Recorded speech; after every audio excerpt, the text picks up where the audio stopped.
As Arsenal approach their final game before the World Cup, things are happening. So today, we'll get the latest on potential moves for Youri Tielemans, Gakpo and a reported bid for Mykhaylo Mudryk. We'll also break down the performance against Brighton, as well as finding out which Arsenal players are heading to Qatar.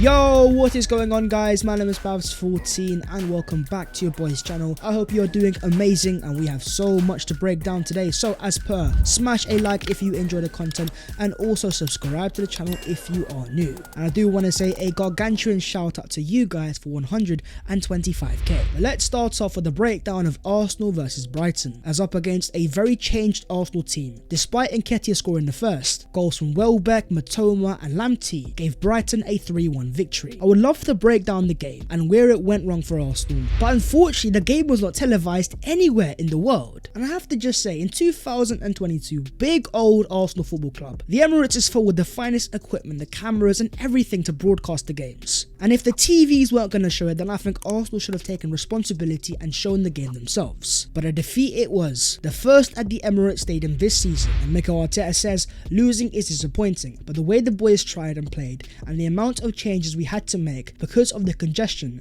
and we have to protect the players, I'm really happy with that. But we wanted to continue in the competition and unfortunately we are out. Arteta is making no secret that Arsenal had a very much changed 11, starting our third choice goalkeeper in Cole Hine, and he had a bit of a stinker making the mistake for the first Brighton goal. And in the second half, Brighton picked Arsenal apart on the counter-attack. But on the positive side, you had the first goal in a while for Eddie Nketiah. He is the Carabao Cup R9, but in terms of Fabio Vieira, a lot of people that went to the game said it wasn't his best of performances. But after the game, Arteta said, I think in front of goal, he's been a little bit unlucky because the last two games he could have scored a few goals. Every player needs time to adapt and to play. Now Fabio Vieira was a big money summer signing, and even though he was a bit unknown, there was and there still is a lot of excitement about this player. But thus far, apart from a few glimpses, I would say Vieira's adaptation has been a little bit slow. But at the same time, I'm not too overly concerned. Not only is the player very young, but the fact that this guy had no pre-season whatsoever,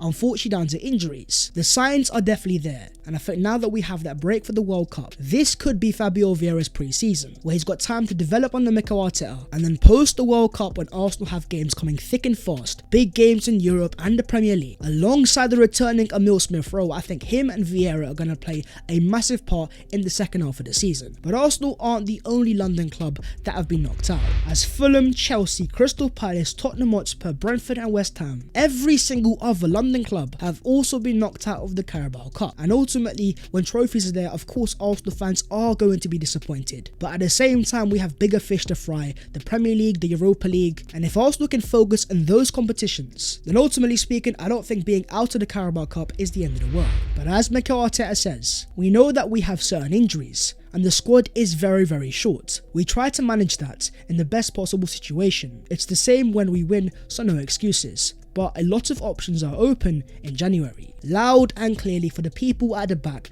Mykhaylo said the Arsenal squad is too thin right now, and that can only mean in January we are looking for reinforcements. So moving on to the Arsenal transfer news, and starting off with the central midfield. Fabrizio Romano says there's been speculation in recent days linking Seko Fofana as a target for Arsenal. I don't know yet where he will end up. Fofana has a new agent now, and he's obviously working to find solutions for 2023. Fofana is an Ivorian international, 27 years of age, playing for Lens in France, and he's not really a number 6 type of profile, but far more of a box-to-box player, playing on the left-hand side of midfield, very much similar to Granit Xhaka. Last season, Fofana had 10 goals from midfield, and he's a very secure passer, completing 91% of his passes, and also a very good ball carrier. He's also a bit ambidextrous, very comfortable on both feet, and even though he signed a 3-year contract extension on transfer deadline day, it looks like he wants to move out of Ligue 1, and if he's going to be an opportunity, alongside Xhaka, we don't have that many players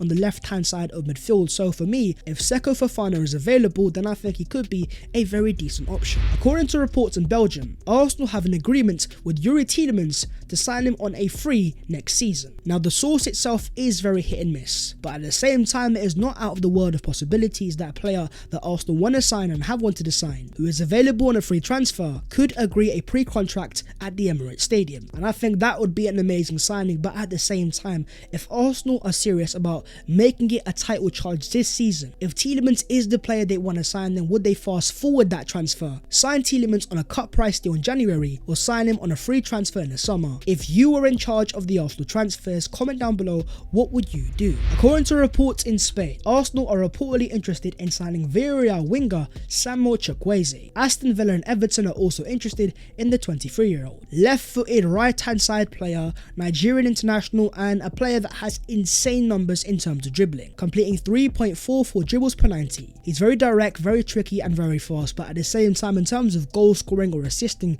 he's not that prolific, with his best season being back in 2020-21, where he got in total 13 goals and assists. So even though as that left-footed right winger he is similar to Bukayo Saka, this summer he's only going to have 1 year left on his contract. So despite not having crazy goals and assist numbers, we can't forget that in terms of Mikel Arteta, even the likes of Bukayo Saka wasn't a prolific goal scorer until the coaching of Mikel Arteta. So in the case of Chukwueze, if Arteta believes he does have the fundamentals, then he might be a transfer that Arsenal fans keep an eye on. But in my opinion, if Arsenal are going to sign a winger out of Villarreal, it's far more likely to be Yeremy Pino.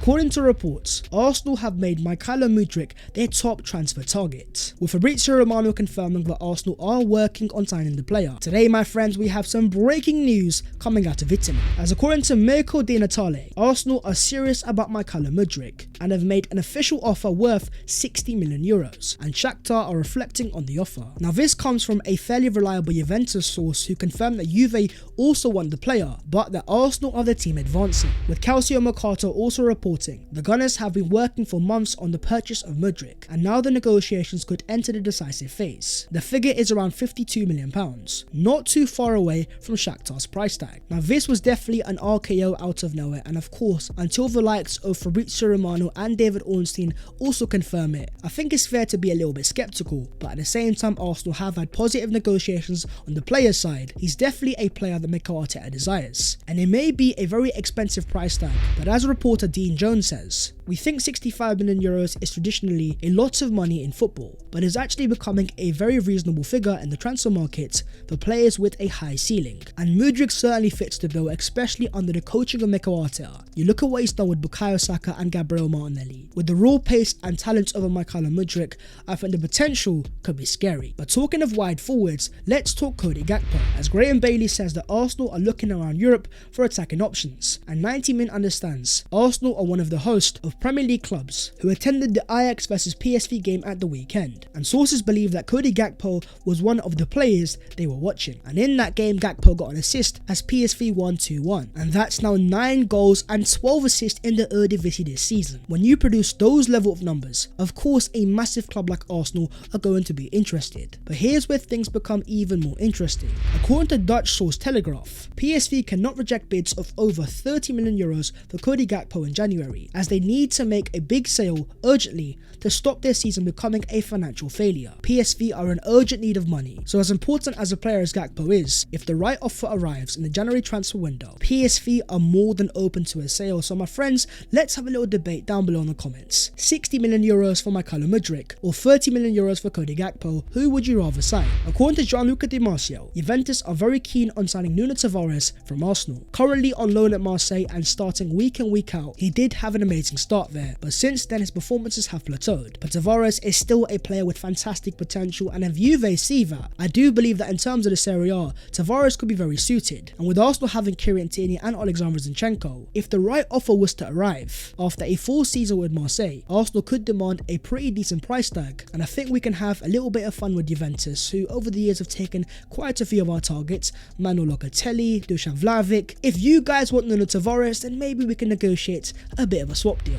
Moving on to the other Arsenal news today. It's just around the corner, the excitement is building, and in terms of the Arsenal players that are going to Qatar, officially and confirmed, Aaron Ramsdale, Ben White and Bukayo Saka have all been called up to the England squad. Ramsdale and Saka I expected, but I am so happy for my boy Benny Blanco Ben White. I always say how underrated he is, and now Benjamin is going to the World Cup. Beautiful scenes. And Arsenal also have the likes of Takehiro Tomiyasu, Gabriel Jesus, Gabriel Martinelli, Granit Xhaka, William Saliba, Matt Turner and Thomas Partey all going to the World Cup. I'm so happy for all of them, but with my Arsenal glasses on, at the same time I'm just a little bit worried. So many important Arsenal players are going. If they play for their countries and dare I say get injured, it could have a massive impact on the Arsenal season. But at the same time it is the World Cup, so I'm wishing these guys nothing but the best and hopefully the Gunners take over. Rio Ferdinand to Pep Guardiola says, "You've created a monster in Mykhaylo Mudryk." Pep says no, absolutely not. He was already. I know Mykhaylo, they see him, the sporting director Edu and the club and how he works, and we saw in the documentary, rely on him,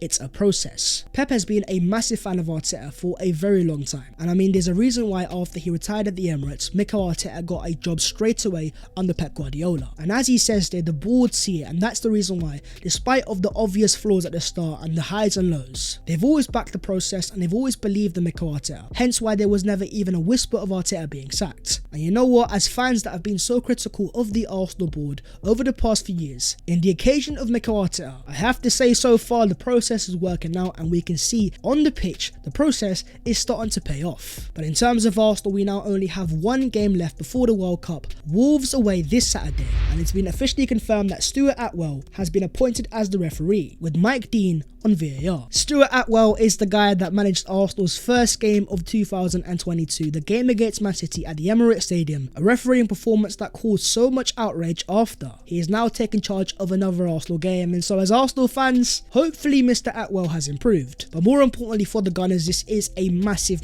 game. Now Wolves might be 19th, but as we saw in the game against Southampton, if you take these games for granted, these teams can be dangerous. And where this game becomes even more interesting, this is the first league game for Wolves' new manager, Julian Lopetegui, a guy that has managed Spain, Real Madrid and Sevilla, has a history of winning trophies, and we all know about the new manager bounce, so with a packed out Molineux under the lights, with the brand new manager at the helm, it is going to be a test for Arsenal. But at the same time, Arsenal have the best away record in the Premier League, and with most of our players being available, if we start that same team that played against Chelsea, the likes of Zinchenko and Partey, that Arsenal team has more than enough quality to go to Molineux and collect all 3 points. A chance to remain top of the Premier League before the World Cup, and with this being our last game for a very long time, it's a chance for Arsenal to end their first half of the season with a boom. To control the narrative and keep the good vibes ticking, it's very important that Arsenal end it the right way. Well, that's the video there and there, so hopefully you guys have enjoyed, and if you have, make sure to go down there to smash a like and also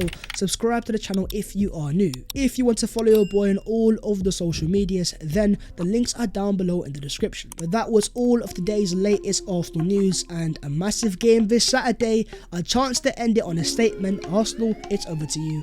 I'll see you next time, take care and in a bit.